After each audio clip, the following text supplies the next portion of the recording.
Makapaldo ka usahay, daghang sang higayon nga dili. Kini bitaw isda lods, mao ni gitawag og liplipan. Nya kung naay mangutana kung pilaon ni kilo, 20 kilos ni kapin lods. Kung nakabantay mo sa video, gikuha ni Tio Junjun ang taga. Sa tinuod lods, dili man paso lang ang panagat, pukot ang among gamit kanang gitawag nila og pamo. Ang pangutana ngano kaning isda nakadagit pud og taga. Tan-awa lods, klaro kayo ang video.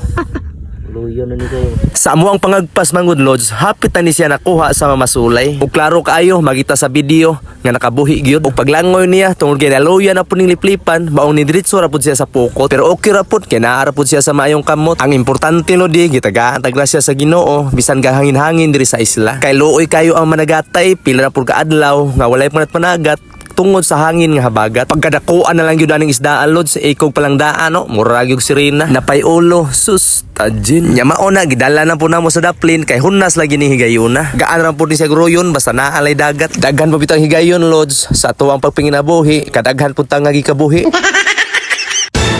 Kay daghang higayon nga makasugat kog unos, sus pag nagkuha sa bawd ug pagkakusog sa hangin, nya usahay maka-timing po og naidugdog, nya napay mga liti nga dulit na lang kaayo. Apa normal na lang na namo diri ug mao na ang kinabuhing islahanon.